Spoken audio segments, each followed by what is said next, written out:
Before we begin, take a moment to like the video and subscribe to the channel. And if you're watching this late at night, let me know where you're from and what time it is where you are. That way, YouTube knows you want more stories just like this, delivered straight into the dark. Now, let's begin. In 2018, Liam Walters was flying home to Seattle from a business trip in Denver. It was late. His flight had been delayed twice already, and the airport was nearly empty by the time he reached his gate, C-27. Except something was off.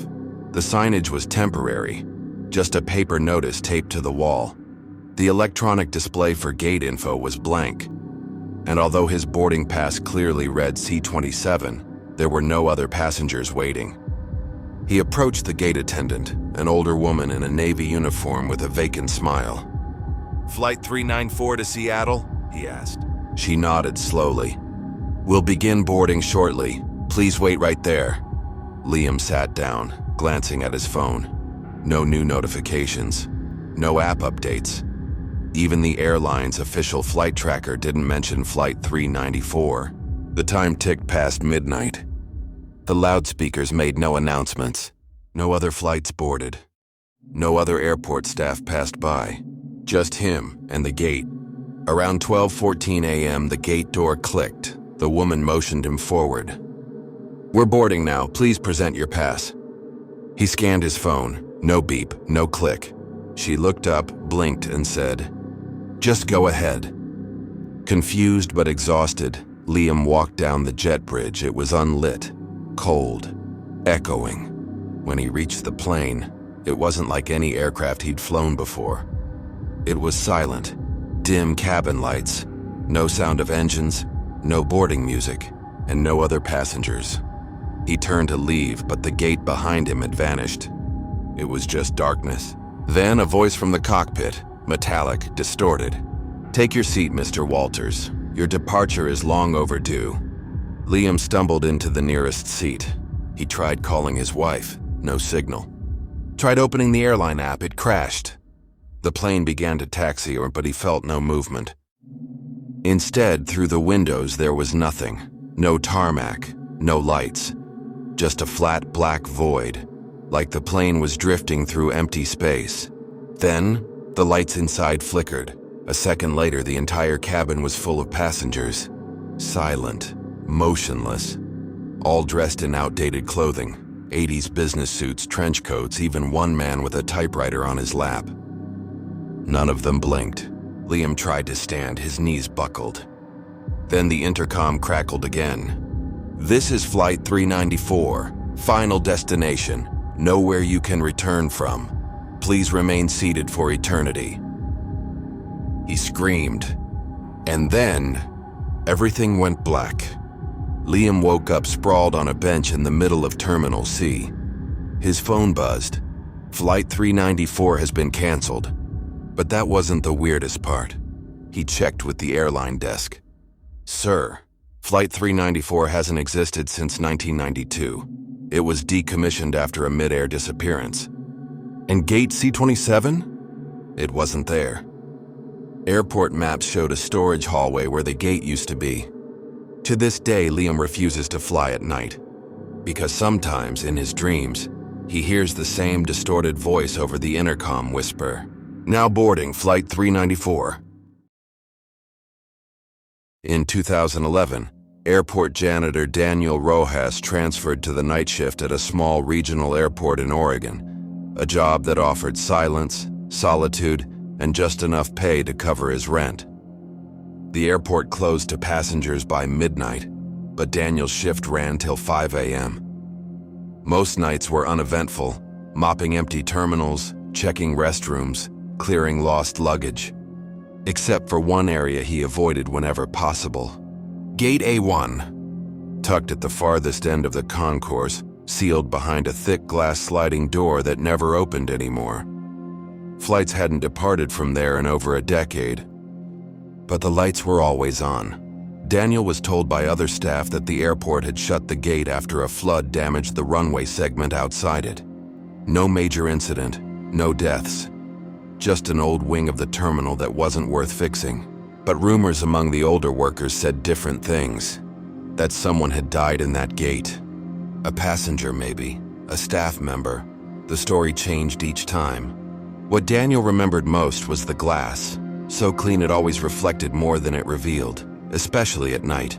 One night around 2:30 a.m., while buffing the tile near gate A1, Daniel glanced up and stopped.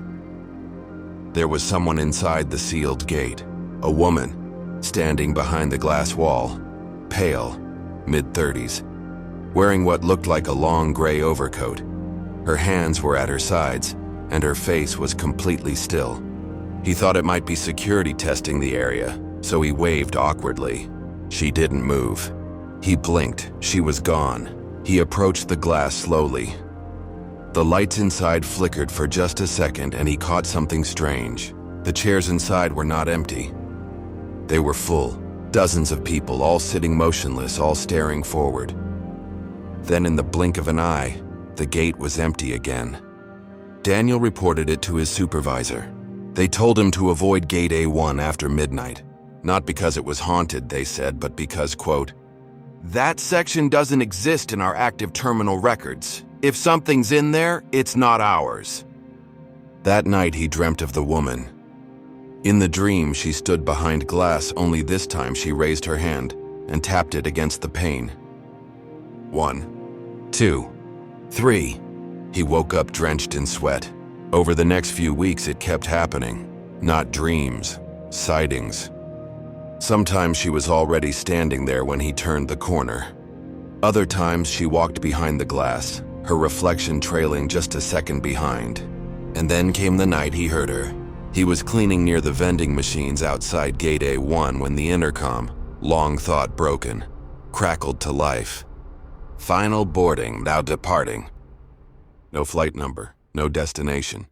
Then the glass door to gate A1 slid open. Daniel should have run. Instead, he stepped in. The gate smelled like mildew and static. The waiting chairs were now filled with passengers again. Silent, gray, faces blurred like smeared oil paint. And at the center stood the woman. She lifted her hand and pointed at him. He backed away slowly and found the door had shut behind him. Suddenly, every head in the room turned toward him at once. Their mouths opened, but no sound came out. Just that awful pressurized silence you hear before a storm. Then total darkness. Daniel woke up slumped in a supply closet 2 terminals away. He had a nosebleed. His radio was dead. His watch was stuck at 3:33 a.m. He submitted his resignation the next day. Gate A1 is still there. The lights still stay on. And sometimes janitors report wet footprints on the glass leading toward the terminal, but never away from it. In 2009, TSA agent Marla Jensen had worked at Chicago O'Hare International for over 8 years. She'd seen it all. Stressed passengers, bomb threats, nervous flyers, even a python once smuggled in a saxophone case. But nothing came close to what she found that September night. It was nearly 2 a.m. during an overnight security shift. The airport was quiet. Only a few delayed flights and a skeleton crew remained. She was stationed at secondary baggage screening with Officer Blake, reviewing flagged luggage from international arrivals. That's when a large hard-shell suitcase popped up on the conveyor, tagged from Romania with no connecting flight. What stood out wasn't the suitcase itself, but the scanner image. Inside the bag was movement. Subtle, like something breathing slowly. Could be an animal, Blake said, shrugging. People try to sneak cats all the time. Marla wasn't convinced. The shape didn't look right. Curled, small, but too symmetrical. It almost looked like a child. They pulled the bag off the belt, notified the airport supervisor, and followed protocol. "Sir," Marla called out to the man who checked it, "we need you to step aside." The man was mid-40s, tall, polite. He smiled too quickly. "Of course," he said, "just clothes in there." But when they opened the suitcase, there was a child inside. A girl, maybe 6 or 7, pale, dressed in old-fashioned clothes, a white dress with lace trim and dusty shoes. No signs of bruising, no panic. In fact, she was smiling, and completely silent. The officers froze. "Is she okay?" Blake asked. But Marla was focused on the girl's eyes. Dark, glassy, too wide. Not fearful, not blinking. The man who brought the bag turned suddenly and bolted, sprinting past the agents before security tackled him at the escalator. The girl, still in the suitcase, didn't move. She just stared straight ahead. EMTs were called, police, Homeland Security. But here's where it gets strange.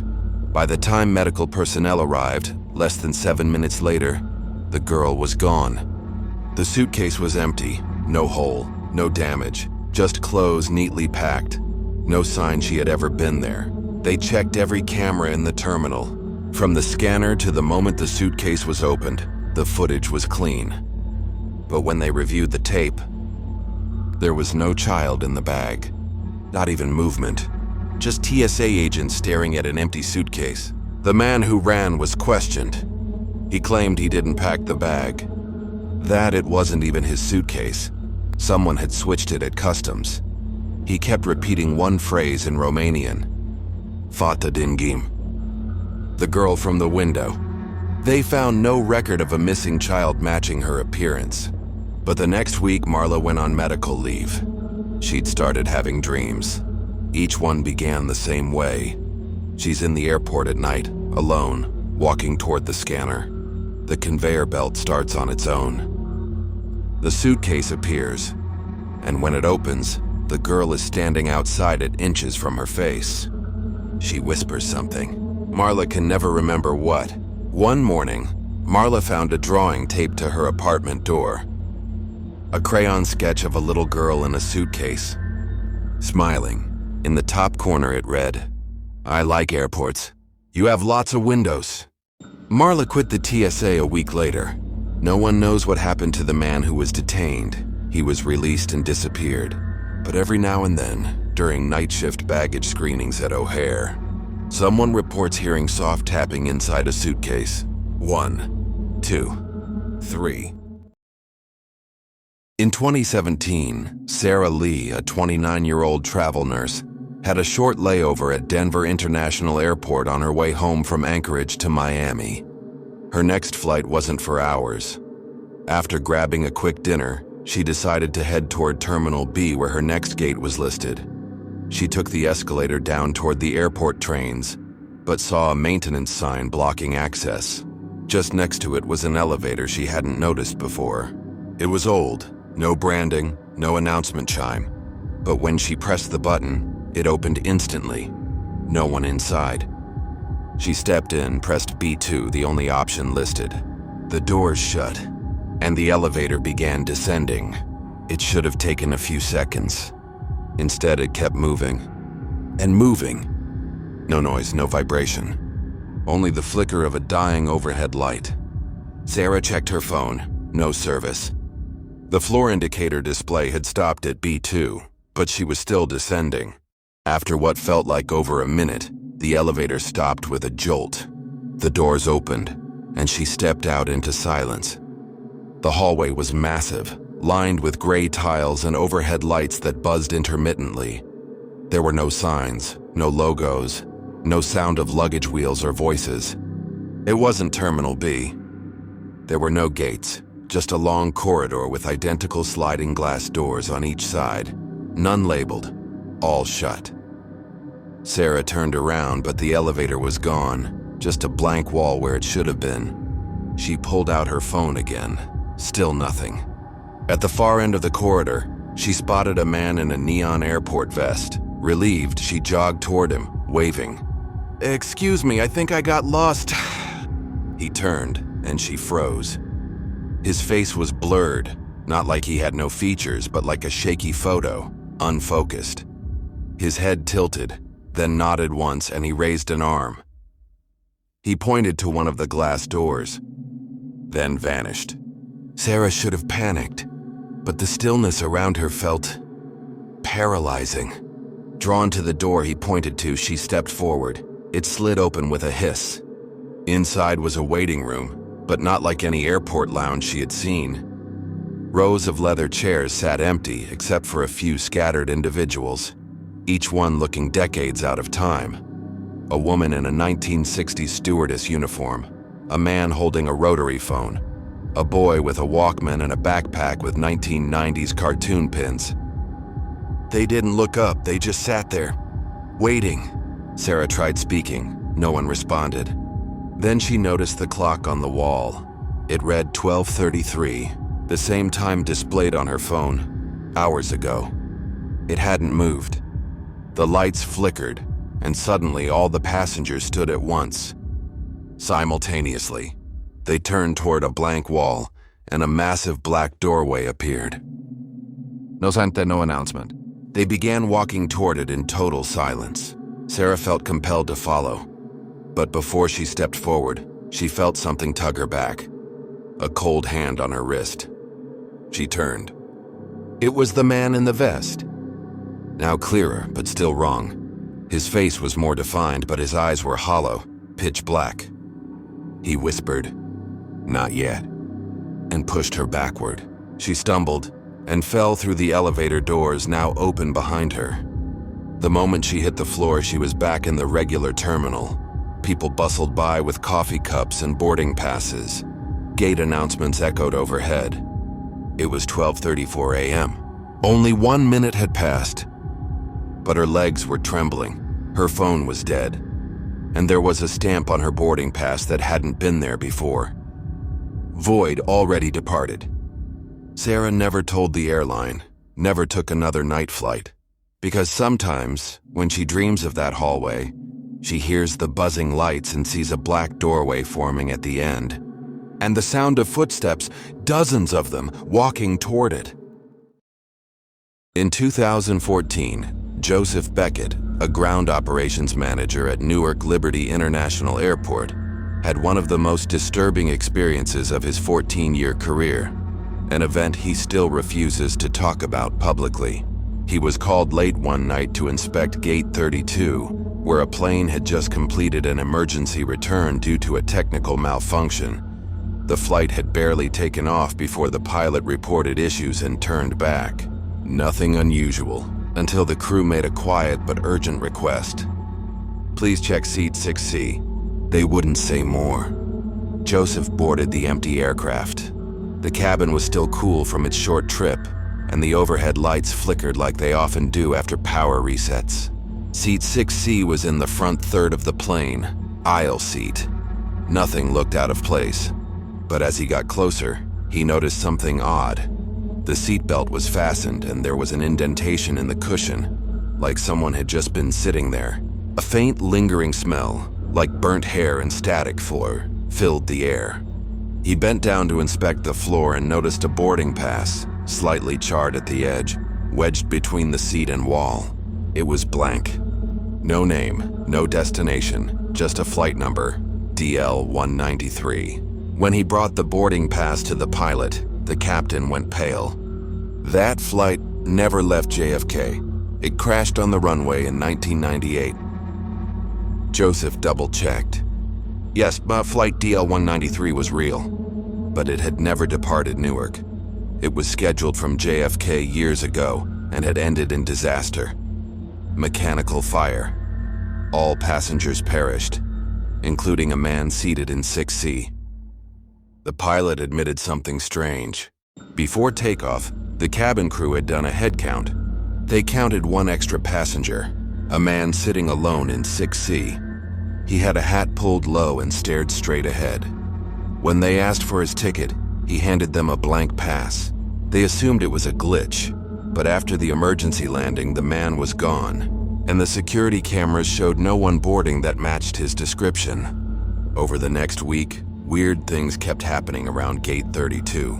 Multiple staff reported hearing breathing sounds in the jet bridge when it was empty.